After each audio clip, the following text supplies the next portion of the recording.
नमस्ते, आदाब और वेलकम बैक टू फिल्मी चक्कर। मैं हूं आपका होस्ट और दोस्त और आज हम चलेंगे 70 के दशक की उस बॉम्बे में जहां लाइफ थोड़ी स्लो थी, सड़कें थोड़ी खाली थीं और इश्क इश्क बस स्टॉप और बेस्ट बस के सफर में हो जाता था। जी हां, आज हमारे चक्कर में फंसी है 1966 की वो प्यारी सी, आम सी, लेकिन बहुत ही खास फिल्म, बासु चटर्जी की मास्टरपीस, छोटी सी बात। तो चलिए टाइम मशीन में बैठिए और सीधा चलते हैं उस दौर में जब हीरो का मतलब सिर्फ एंग्री यंग मैन नहीं, बल्कि अमोल पालेकर जैसा एक शर्मीला, सीधा साधा अकाउंटेंट भी हुआ करता था। कहानी शुरू होती है हमारे हीरो अरुण प्रदीप से। अब अरुण मियां नाम से तो हीरो लगते हैं, लेकिन काम से बिल्कुल आम।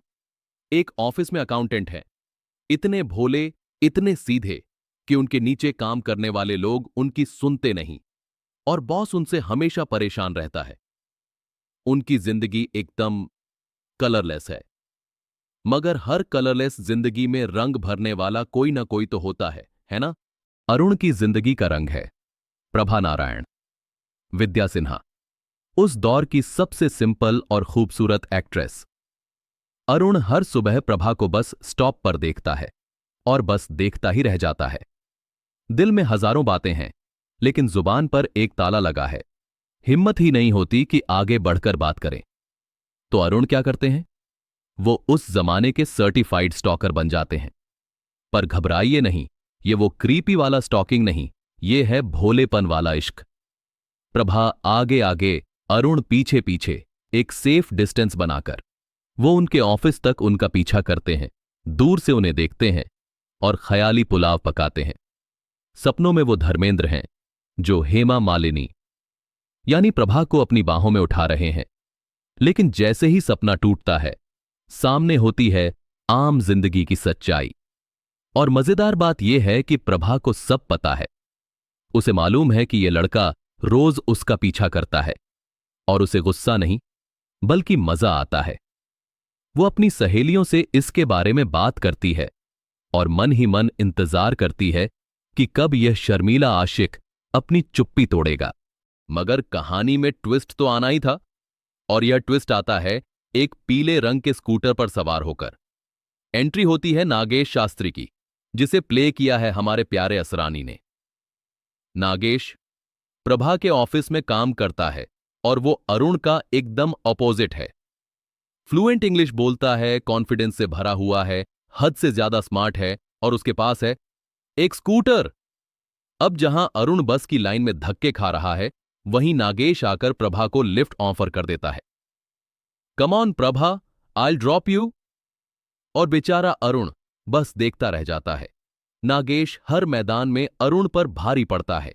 एक दिन अरुण बड़ी हिम्मत करके प्रभा को लंच के लिए पूछता है और प्रभा मान जाती है। अरुण की खुशी का ठिकाना नहीं रहता। लेकिन रेस्टोरेंट में कौन टपक पड़ता है? Of course, Nagesh. वो न सिर्फ उनकी डेट खराब करता है, बल्कि ढेर सारा खाना ऑर्डर करके अरुण माय बॉय यू पे बोलकर प्रभा को लेकर चला जाता है। बिल आता है अरुण के नाम का। अरुण को लगता है कि प्रभा को इंप्रेस करने के लिए उसे भी नागेश जैसा बनना पड़ेगा। वो एक पुरानी मोटरसाइकिल खरीदने जाता है, लेकिन वहां भी उसे धोखा मिल जाता है। मैकेनिक उसे एक खटारा बाइक थमा देता है जो ठीक प्रभा के सामने ही बंद पड़ जाती है, और ऐन वक्त पर नागेश अपने स्कूटर पर आकर प्रभा को ले जाता है। हार कर अरुण पंडितों और ज्योतिषियों के चक्कर काटता है, लेकिन हाथ कुछ नहीं लगता। वो टूट चुका है।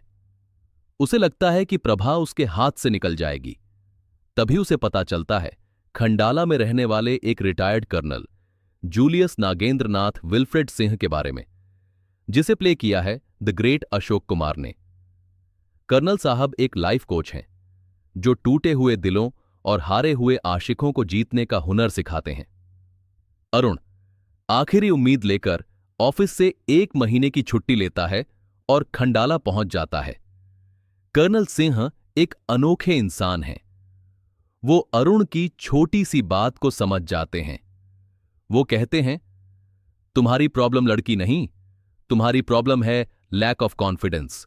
और फिर शुरू होती है अरुण की ट्रेनिंग। ये कोई आम ट्रेनिंग नहीं है।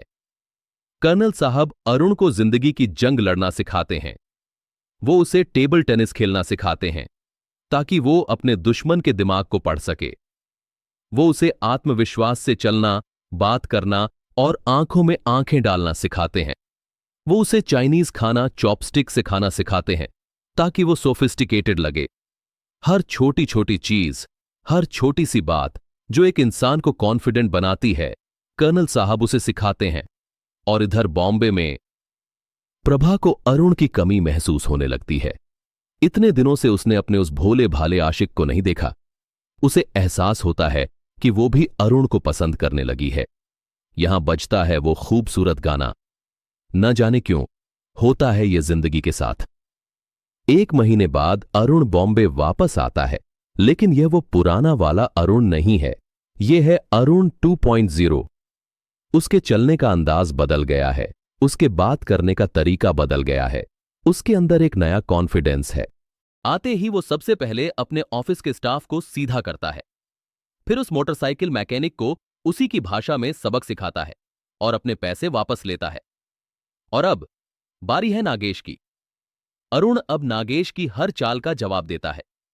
नागेश उसे शतरंज में हराने की कोशिश करता है, अरुण उसे मात दे देता है। नागेश उसे महंगी जगह ले जाकर नीचा दिखाना चाहता है, अरुण वहां पहले से ही सबको जानता है। हर बार नागेश के हर वार पर अरुण का पलड़ा भारी पड़ता है। प्रभा यह सब देखकर हैरान है। वो इस नए कॉन्फिडेंट अरुण से बहुत इंप्रेस है, लेकिन थोड़ी कंफ्यूज्ड भी है। फाइनली कर्नल साहब खुद बॉम्बे आते हैं ये देखने कि उनका स्टूडेंट कैसा परफॉर्म कर रहा है। वो अरुण को आखिरी लेसन देते हैं, प्रभा को जीतने का मास्टर स्ट्रोक। लेकिन क्लाइमैक्स में जब अरुण उस मास्टर स्ट्रोक को इस्तेमाल करने वाला होता है, वो रुक जाता है। उसे एहसास होता है कि यह सब चालबाजी है। उसने कॉन्फिडेंस जीतना सीखा है, धोखा देना नहीं। वो प्रभा के पास जाता है और अपने असली रूप में उसी भोलेपन और सच्चाई से अपने दिल की बात कह देता है। वो कहता है कि वो उससे कितना प्यार करता है। और प्रभा मुस्कुराती है। वो कहती है कि उसे यह नया स्मार्ट अरुण पसंद है, लेकिन उसे इश्क तो उस पुराने शर्मीले अरुण से ही हुआ था जो रोज उसे बस स्टॉप पर देखता था। और इस तरह एक छोटी सी बात एक खूबसूरत प्रेम कहानी बन जाती है।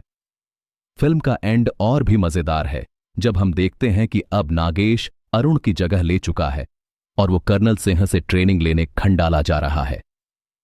तो दोस्तों, यह थी कहानी छोटी सी बात की। एक ऐसी फिल्म जो सिखाती है कि जिंदगी में जीतने के लिए आपको किसी और जैसा बनने की जरूरत नहीं है। जरूरत है तो बस खुद पर विश्वास करने की। आपको यह फिल्म कैसी लगती है? अपना फेवरेट सीन नीचे कमेंट्स में जरूर बताना। अगले हफ्ते फिर मिलेंगे एक नई फिल्म के चक्कर में। तब तक के लिए देखते रहिए फिल्मी चक्कर। गुड नाइट, शुभ रात्रि।